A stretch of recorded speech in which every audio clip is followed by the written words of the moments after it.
til litt sketsj.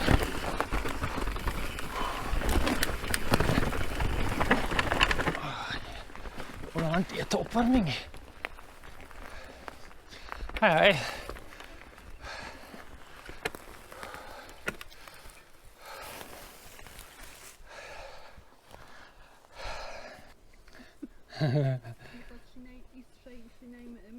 Mandy, ok. Hei, Mandy.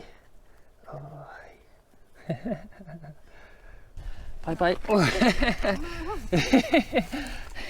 Hvis ikke det er det søteste vesenet noensinne, så vet ikke jeg. Det der søteste vesenet var. Heter det heiekjønn. Ligger på Sandnes heia, på Tveit utenfor Kristiansand.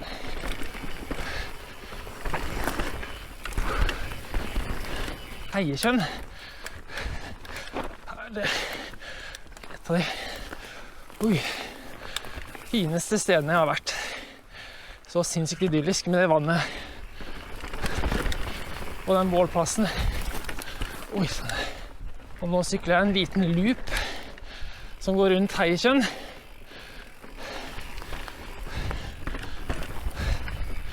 Og så skal jeg tilbake nedover etterpå.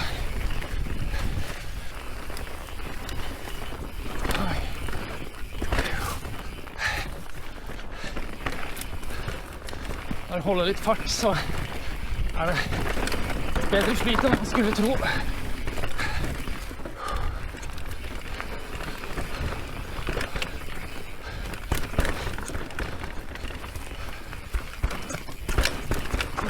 Dropp der. Hvis ikke du har nok fart på det, så er det ganske flatt og hardt.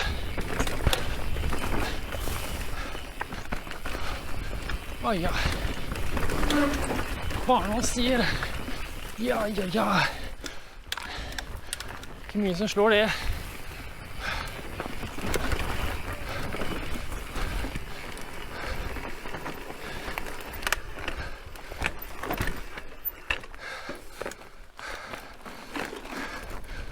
Så er det disse litt spesielle kloppene som de har her. Så det var loopen rundt Heiekjønn.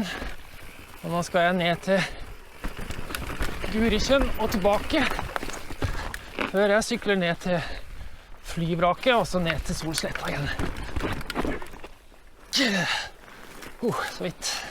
Så vidt. Solsletta er der parkeringsplassen er. Rett ved idrettsbanen.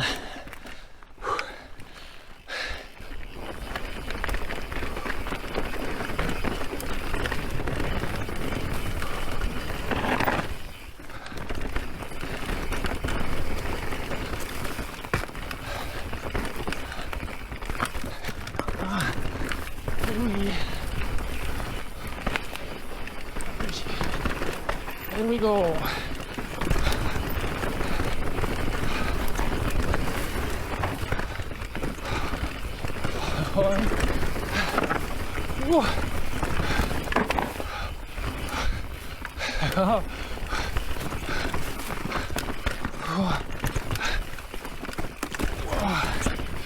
Det var hektisk.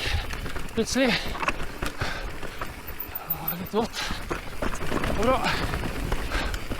Nei, feil side. Det var gøy. Det som er så artig med, eller bra med stiene her i området, er at alle stiene er veldig tydelige. Nesten alle kryss er det infoskilt, der det er tegnet inn stiene.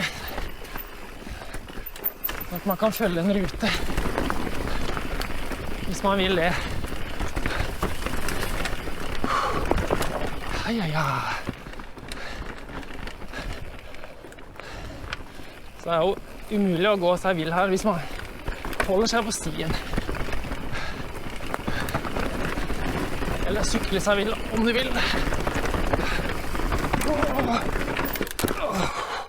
Wow. Close call. Whoops. har vi Gurisjøen. Enda en sånn idyllisk plass.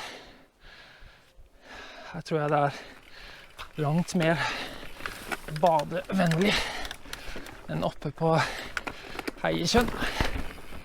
Her kan man se et godt eksempel. Skilt. Solsletta. Ned den veien. Heiekjønn. Der vi kom fra. Og alle stiene tegnet inn på kartet. Syklet over en myr. Rett etter jeg var ferdig med Heiekjønn. Den myra heter Anders Olsens Langemyr. Så nysgjerrig på hvorfor den heter det. Er det fordi han har daua oppi der? Ja, han har drept noen og dumpet noen oppi der. Jeg håper det er en av de to. Det er ganske fint. Ganske bra.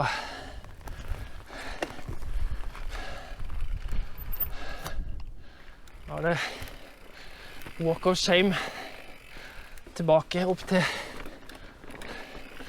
Anders Olsens Mordermyr.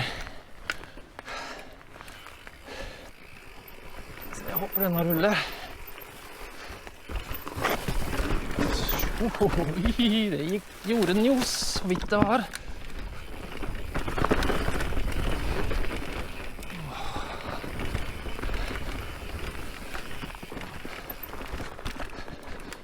Så utrolig fine stier her. Urørte. Akkurat passe trafikk. Til at de holder seg rein og fin og tydelig. Men ikke så masse at de blir helt blåst ut. Som det heter på godt norsk. Blown out. Nå er jeg tilbake på Mordermyra. Heiekjønn til høyre. Vi skal ned der og til høyre. Kommer til et flyvrak fra andre verdenskrig.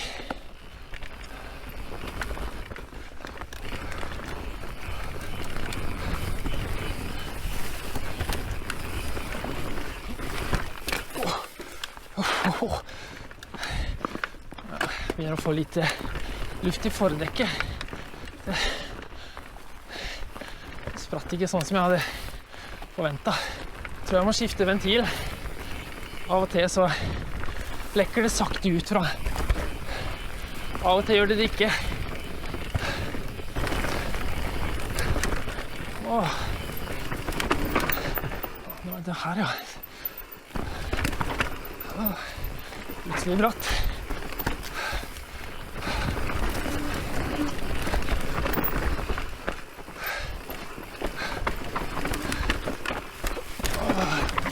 Wow.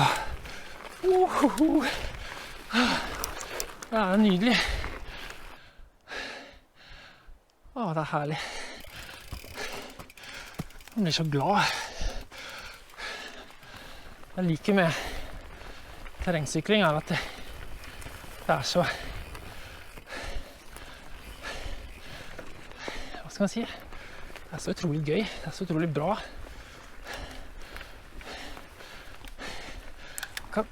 Få en sånn absurd, barnslig glede av å holde på med det.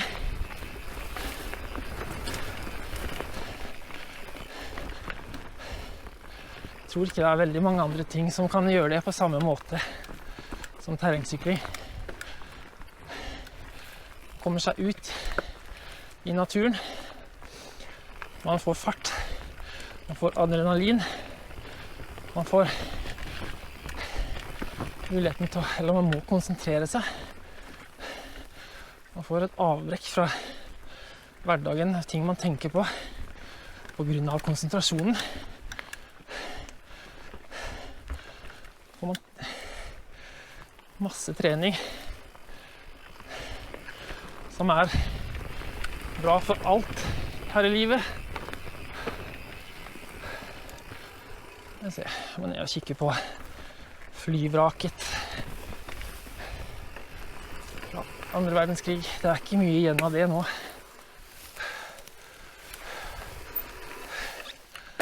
Noen radiatorer og litt småting. Det er nok mye flyvrakdeler på diverse låveloft og garasjeloft her på Tveit, tenker jeg. Det jeg merker er at nesten alltid, nesten uansett, når jeg kommer meg ut på sykkeltur,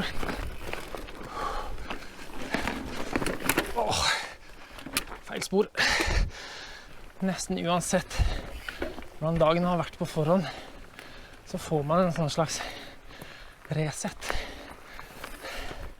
Sånn at resten av dagen blir mye bedre.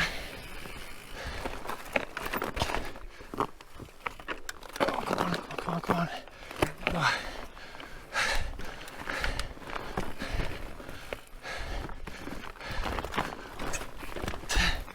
Men det er en sånn mental renselse å være ute i skauen og holde på med denne aktiviteten vår.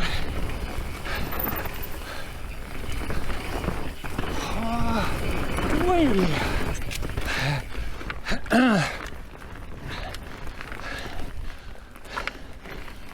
I dag, for min del, så har dagen fram til endelig kom meg ut vært relativt ræva.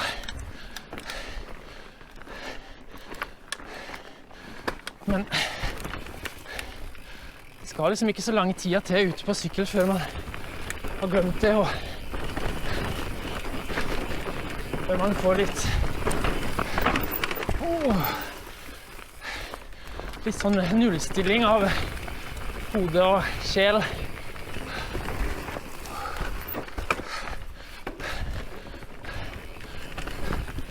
Og det gir en jo energi og overskudd til å klare resten av dagen mye bedre. Så terrengsykling, det burde vært på resept. Blå resept. En ukes sykkelferie i Europa. På statens regning.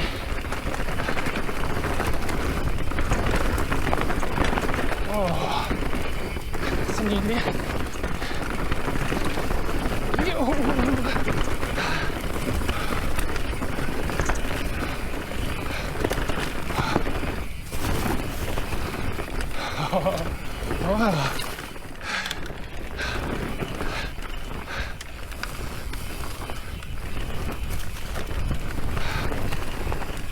Sammenhengende nedover.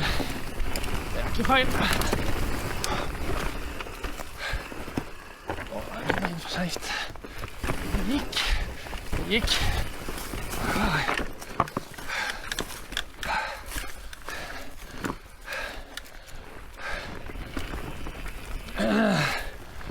Så moro. Den stien her er veldig bra. Den står høyt oppe på lista her i Kristiansandsområdet.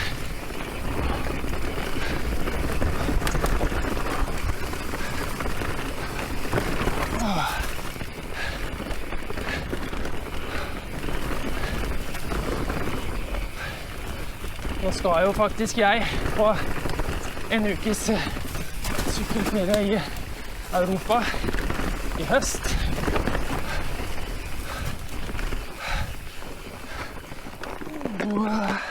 Med samme guidingfirma som jeg var med i Mont Blanc Enduro i fjor. Så skal jeg ha en uke i Italia, Nord-Italia, i september. Lake to Lake heter turen. Basert på innsjøene i en tur rundt innsjøene i Nord-Italia.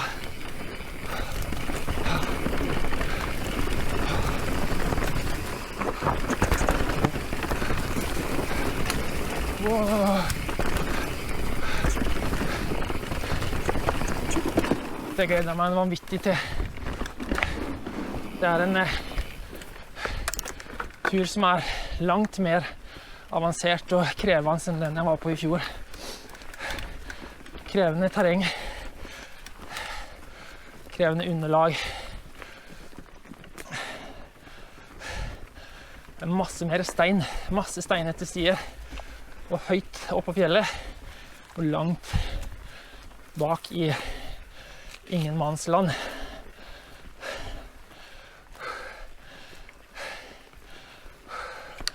Det kommer til å bli fantastisk.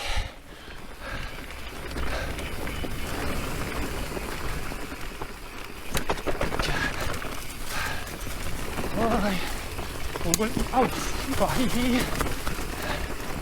Jeg stikker meg selv her. For en sti.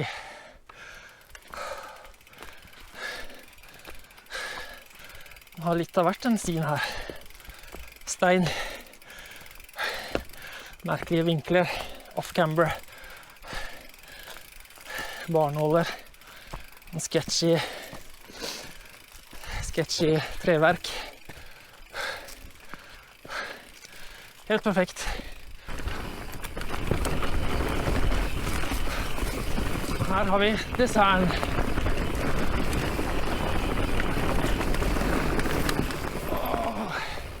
En dessert med torner.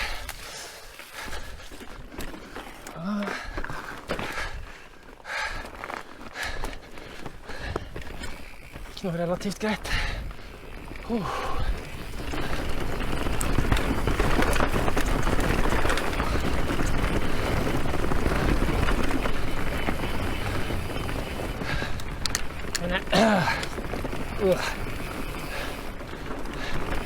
Jeg rabulerer og fabulerer om guidet tur til venner og kjente, og de jeg sykler med stadig vekk. Men det er helt seriøst. Prøv en guidet tur en eller annen gang. Det er så magisk. Man slipper å tenke på noe annet enn syklinga. Det er helt rått. Den er i Alpene, eller i Norge, eller i Sør-Amerika, eller Tsjekkia. Samme det. Bare gjør det. Det koster, men det er verdt det.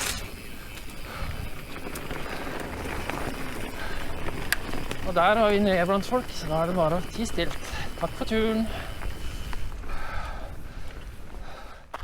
Jeg kjørte siste halvdel av turen sånn pretty much på kurscore. Heldigvis så beskytter kurscore felgen.